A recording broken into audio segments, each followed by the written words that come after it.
How would you like your car to last 350,000 miles? My name's Zach and I'm a mechanic. I run a mechanic shop, business. It's a mobile mechanic. I guess it's not really what some people would call a standalone, but my business has been open for about 5 or 6 years now. And today we're going to talk about maintenance and how to get your vehicle to last over 300,000 miles. And we're talking about older vehicles here. We're not talking about newer vehicles. If you watched my video just yesterday, and let's see, that would be like the 28th or something of May 2026, then you'd see that I believe that it is much smarter for you to keep an old automobile than to buy a new one.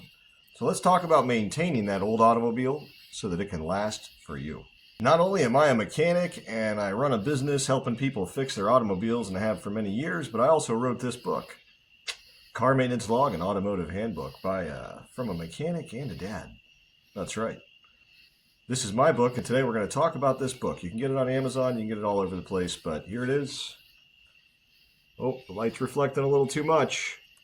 There it is, Zachariah Blanchard, Car Maintenance Log and Automotive Handbook. I'm sorry, it's a Car Maintenance Log and Driver's Handbook. There it is, from a mechanic and a dad. From a dad and a mechanic. Whatever, same difference, people. Why I gotta be like that? So today we're gonna be talking about maintenance, and we're gonna be using this book to talk about maintenance. This book is really great because there's all types of logs in here. I don't know if you can see this one very well or not, but this is a fuel log. There's an oil change and tire rotation log right here. The repair and interval maintenance log is pretty good, and it's important because this is one of the ways that your vehicle makes it that far. So what we're gonna do is we're gonna talk about repair and interval maintenance. We're going to talk about when you should get your oil changed, when you should get your tire rotation, when you should have your brakes changed, when you should think about doing coolant flushes, transmission flushes, and when you should have things serviced for longevity, like timing belts, timing chains, water pumps, you name it, let's talk about it.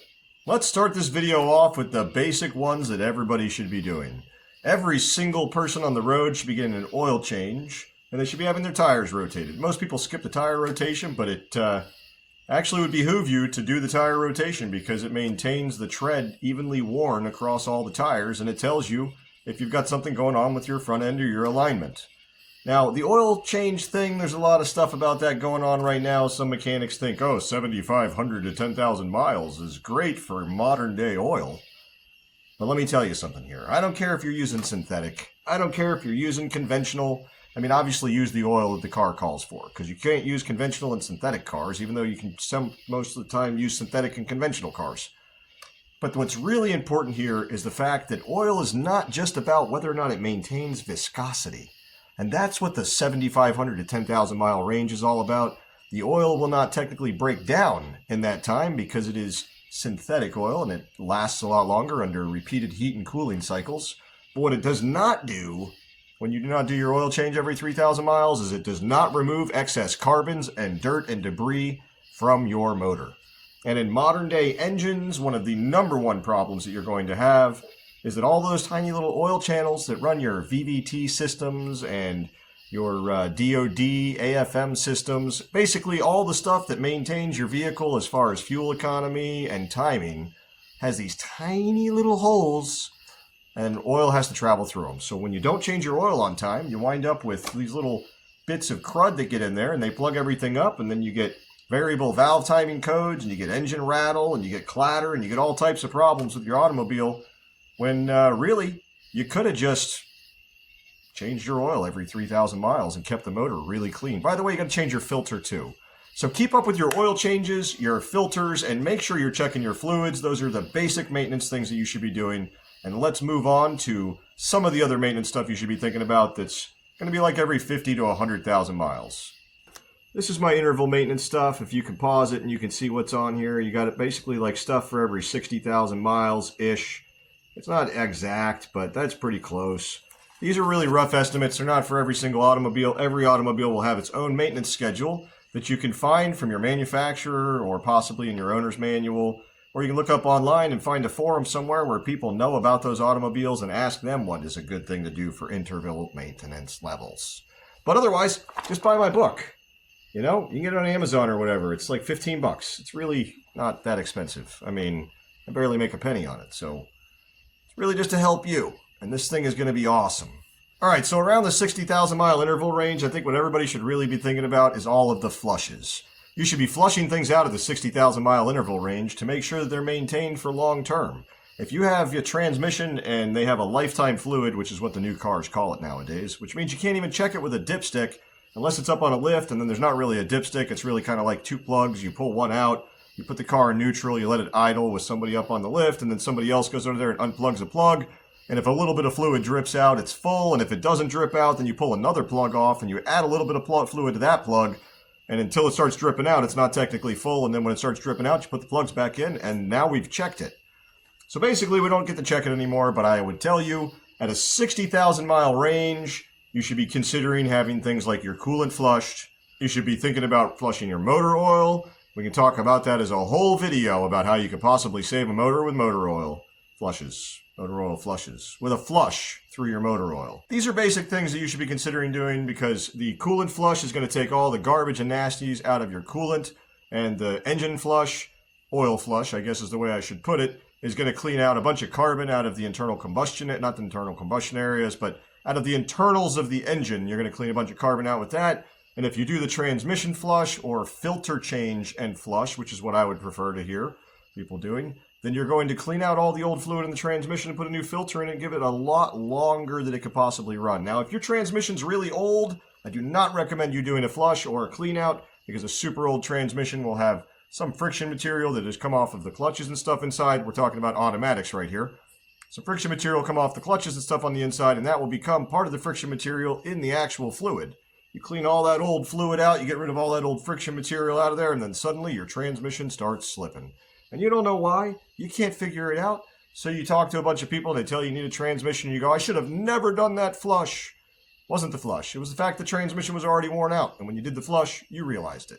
So keep up with your flushes every 60,000 miles. Something else to think of about every 60 to 100,000 miles is going to be your timing belts. Some cars today, timing belts and water pumps run on the same system. Your water pump goes bad, your timing belt goes bad. Your timing belt goes bad, your motor goes bad.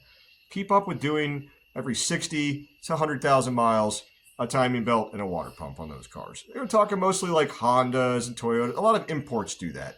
Now, we do have that problem with a lot of domestic cars with the 3.5s, 3.7s, 3.6s, and stuff like that. But those are going to be timing chains, not timing belts. So, on the timing belt cars, 60 to 100,000 miles, do your timing belt. Timing belt breaks while you're driving down the road, and it's an interference engine. The motor's blown up. You're going to need a new one. Just those three. I'm trying not to inundate you with everything because this is going to be a video that's 70 minutes long if I go through the whole book. So if you want to get the book, pick the book up. I've already told you about the book. I should really stop doing this. I'm plugging my own book, and I shouldn't be plugging my book because you guys should be getting all this information from me, for free, which I'm trying to give you. But pay attention. And the book is only $15, so, whatever. All right, so about every 1 to 2 oil changes, you should also think about greasing up your ball joints and the chassis, checking everything, and about every 30 to 50,000 miles, probably about when you're getting tires, you should have your front end checked, you should have your alignment checked, all of your bushings and ball joints and shocks and springs and CV axles and all that stuff. Basically, have a chassis check when you get new tires because tires usually last about 30 to 50,000 miles. And when you get new tires, you're usually at that interval maintenance level where you got to have those things checked. And when they tell you something's bad, if you don't have the money to fix it, then I wouldn't obviously tell you have to fix it right now. Because if you don't have the money, you don't have the money. But maybe the car's not drivable without fixing those things.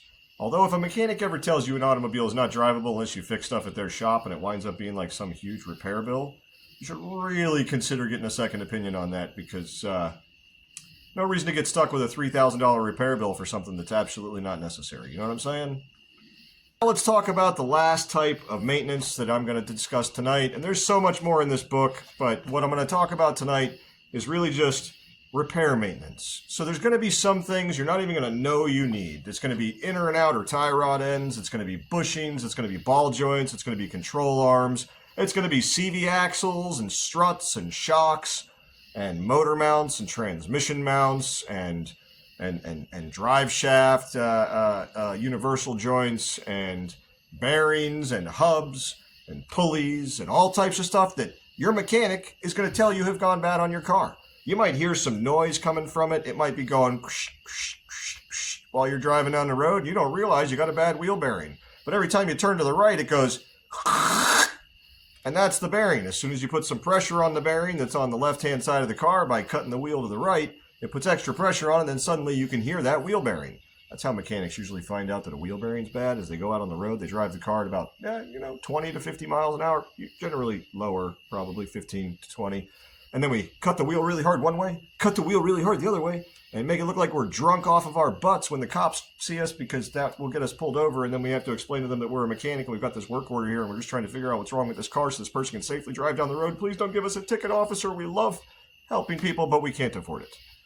Well, with that being said, have your vehicle checked out when you get new tires. And if the mechanic says you need some stuff, but you don't think anything's wrong and you don't trust them, take it to another mechanic shop and ask them to check it.